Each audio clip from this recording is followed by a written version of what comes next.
Genesis 3 vers 1 tot 24. Sonde en veroordeling van die mens, die eerste belofte. Maar die slang was listiger as al die diere van die veld wat die Here God gemaak het. En hy sê vir die vrou, is dit ook so dat God gesê het, julle mag nie eet van al die bome van die tuin nie? En die vrou antwoord die slang, van die vrugte van die bome in die tuin mag ons eet. Maar van die vrugte van die boom wat in die middel van die tuin is, het God gesê, julle mag daarvan nie eet nie, en dit nie aanroer nie, anders sal julle sterwe. Toe sê die slang vir die vrou, julle sal gewis nie sterwe nie, maar God weet, dat as julle daarvan eet, julle oë sal oopgaan, sodat julle soos God sal wees, deur goed en kwaad te ken. Toe sien die vrou dat die boom goed was om van te eet, en dat hy 'n lus was vir die oë, ja, 'n boom, wat 'n mens kan begeer om verstand te verkry, en sy neem van sy vrugte en eet, en gee ook aan haar man by haar, en hy het geëet. Toe gaan albei se oë oop, en hulle word gewaar dat hulle naak is, en hulle het vyeblare aan mekaar gewerk, en vir hulle skorte gemaak. En hulle het die stem van die Here God gehoor, terwyl hy wandel in die tuin, in die aandwindjie, en die mens en sy vrou het hulle verberg vir die aangesig van die Here God tussen die bome van die tuin.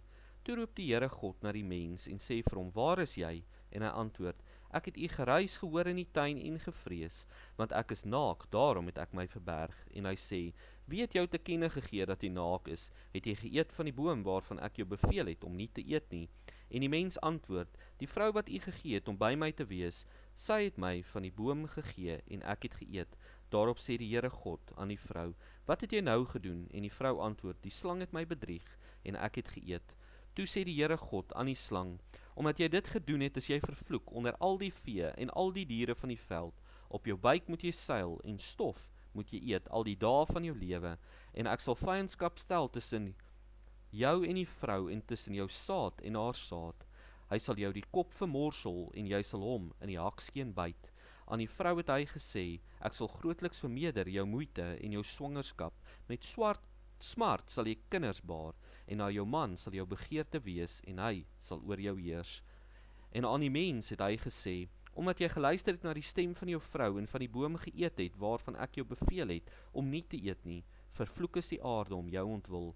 Met moeite sal jy daarvan eet al die dae van jou lewe. Ook sal dit vir jou dorings en distels voortbring, en jy sal die plante van die veld eet. In die sweet van jou aangesig sal jy brood eet, totdat jy terugkeer na die aarde, want daaruit is jy geneem. Want stof is jy, en tot stof sal jy terugkeer. En die mens het sy vrou Eva genoem, omdat sy moeder geword het van alles wat lewe. En die Here God het vir die mens en sy vrou rokke van vel gemaak, en hulle dit aangetrek. Toe sê die Here God, nou het die mens geword soos een van ons, deur goed en kwaad te ken. As hy nou maar nie sy hand uitsteek, en ook van die boom van die lewe neem, en eet, en lewe in ewigheid nie. Toe stuur die Here God hom weg uit die tuin van Eden, om die grond te bewerk, waaruit hy geneem is. So het hy dan die mens weggedrywe, en gerips aan die ooste kant van die tuin van Eden laat woon, met die swaard wat vlam en flikker, om die toegang tot die boom van die lewe te bewaak.